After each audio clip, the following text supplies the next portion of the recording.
আমার জীবনে প্রথম ঈদে সিনেমা রিলিজ হচ্ছে, সো এটা আমার জন্য অন্যরকম এক্সাইটমেন্ট। আমি খুবই এক্সাইটেড, নার্ভাস, ভয়ও লাগছে যে কেমন হবে, মানুষ কতটুকু আসবে, সাপোর্ট করবে।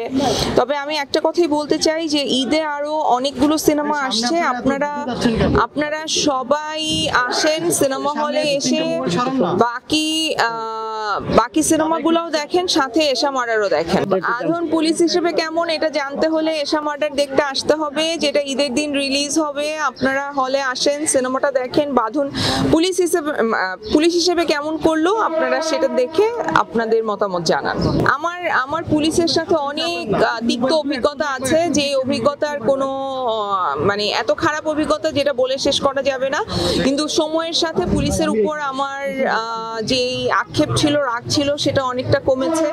নিজে অনেক ম্যাচিওর হয়েছি, বুঝেছি, তাদের সিচুয়েশনও বোঝার চেষ্টা করেছি, এবং পরবর্তীতে সেই সিচুয়েশন উল্টেও গিয়েছিল, তখন আবার অনেক ভালো ব্যবহার করেছে।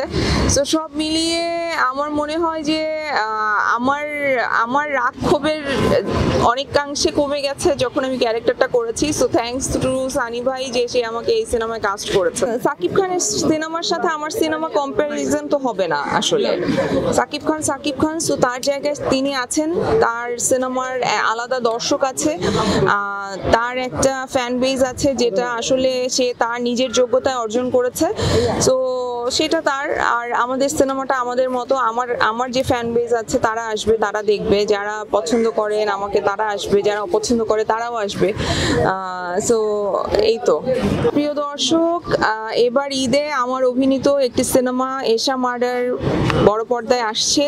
এই জীবনে প্রথম ঈদে কোনো সিনেমা রিলিজ হবে। আমার জন্য, আমাদের মেয়েদের জন্য এটা অনেক বড় একটা ব্যাপার, বিকজ ফিমেল লিডের গল্প সাধারণত হয়ই না বাংলাদেশে, আর যদি হয়ও সেটা ঈদে রিলিজ করার সাহস করে না ডিরেক্টররা।